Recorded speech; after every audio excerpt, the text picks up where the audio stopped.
I don't mean to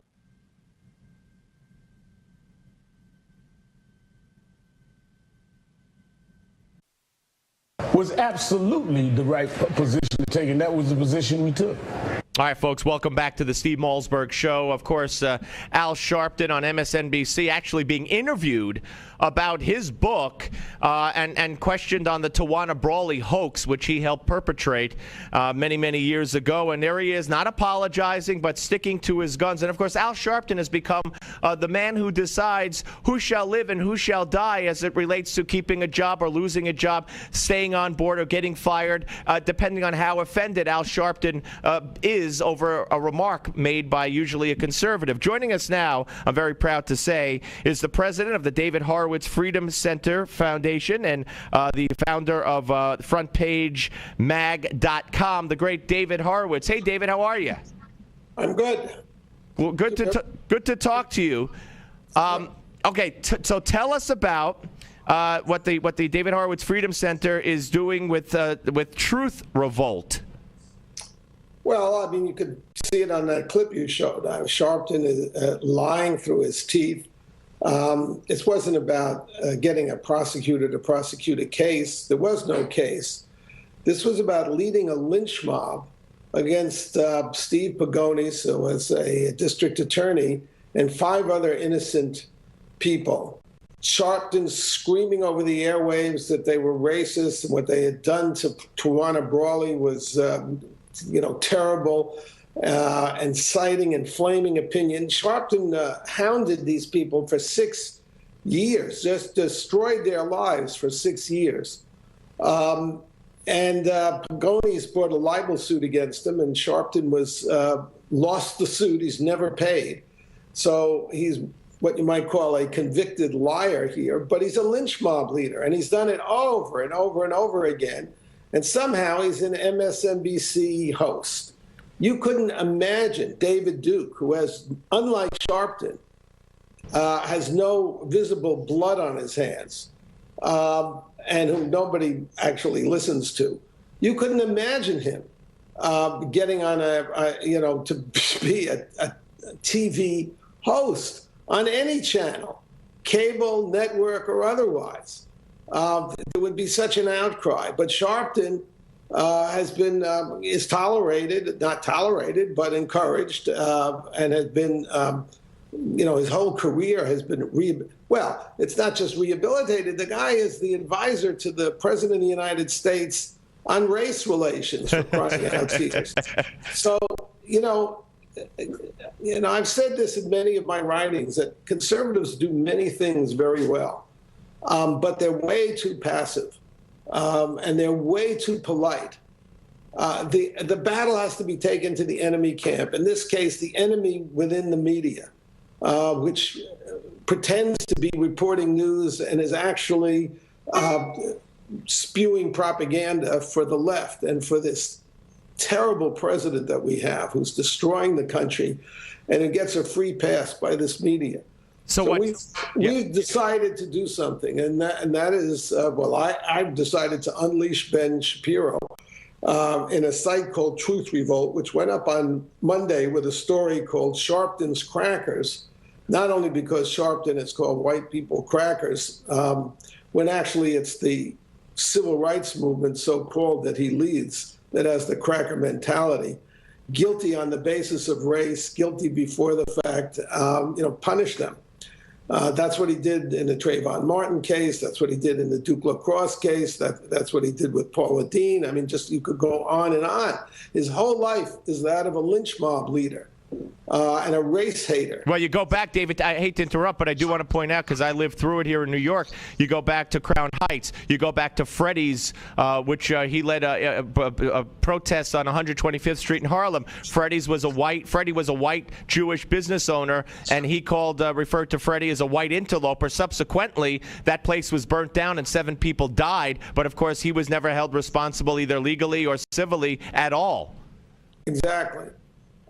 So Truth Revolt is an attempt to hold the oppressor's feet to the fire. The first article was called Sharpton's Crackers because the sponsor of his show is Ritz Crackers. We're going to go after Ritz Crackers. Already, of course, conservatives like to play by the Marquess of Queensberry rules. So there was an article in the Daily Caller criticizing us for calling for a boycott. Why not use our market power against a racist like Sharpton? We've had a tremendous response to Truth Revolt. 90,000 people visited the site on the first day. We have a petition that's to be sent to Ritz Crackers and MSNBC about removing Sharpton. The target was 1,000 signatures by January. There were like 5,000 the first day. There's been media coverage all over the media. We're hoping to inspire other conservative media to take up this cause. So I'm just thrilled with what Ben Shapiro has done with Truth Revolt. There's a Facebook page, there's Twitters. These are younger people than I am, so they're very comfortable with the social media, which is very important. The left is always in advance of us technology-wise. Well, not when it comes to Obamacare. No, actually, that was the first I realized when Obamacare was announced in 2009, I think in June or something. By August, there was a majority against it, and I said to myself, "How did they even find out about it?" Right. And it's the internet, no question about it. And of course, Newsmax has done terrific things with the internet, with your TV, the TV show that I'm on right now. We are catching up. But the biggest issue, though, is being aggressive, taking the battle to them. Well, David, why do you think conservatives, up until this point, and even now, as you mentioned in the article from the Daily Caller that you allude to, why do you think that conservatives haven't taken the tactics of the left to an extent? I'm not saying you're going to do everything the left does, and use it on for their own purposes. Because they've been brought up too well. I mean, I often say that I think I was sent as a former radical to conservatives to teach them bad manners. Conservatives, they come out of business environments. They're brought up to protect their reputations, which are really important, not to get into a pissing contest with a skunk. They deplore the methods of the left, and by the left, I mean the Democrats. They are the left now.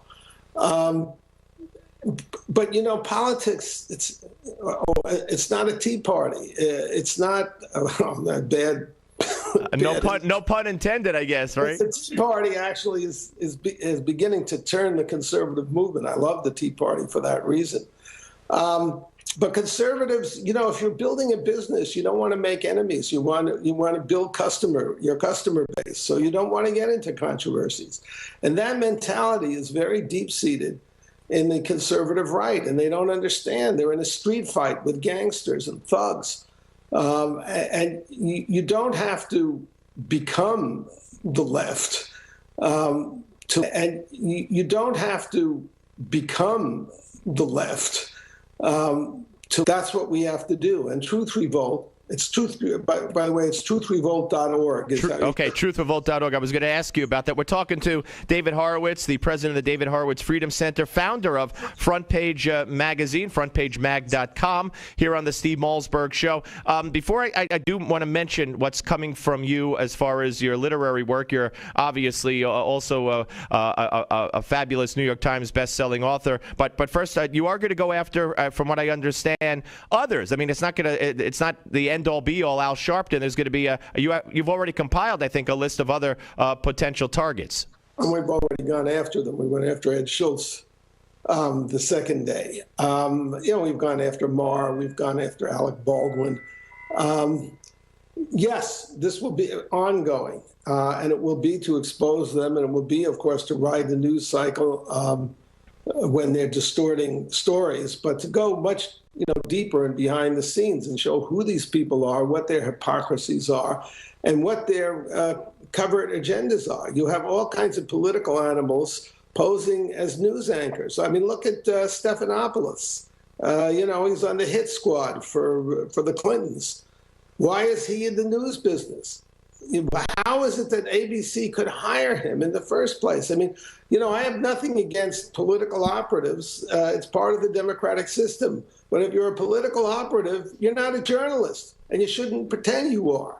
Yeah, well, I couldn't agree with you more, David. I do want. Again, I'm sorry. It started with Kennedy. Kennedy's whole political entourage were news reporters, because they're supposed to be reporters, they get access they know where everything is, and they're good wordsmiths and so forth. But there's way too much confusion. The idea of separating powers and dividing them is a very good one that the founders thought up. They just didn't think to protect TV audiences. All right, yeah, you know what, David, we've ran a little long, so I want to come back and I want to talk to you briefly about what we could be looking forward to in a month from you. We're coming back with David Horowitz, a 2-segment interview right here. I don't think we've ever done that. Right here on the Steve Malzberg Show. Don't go away. Newsmax TV and radio.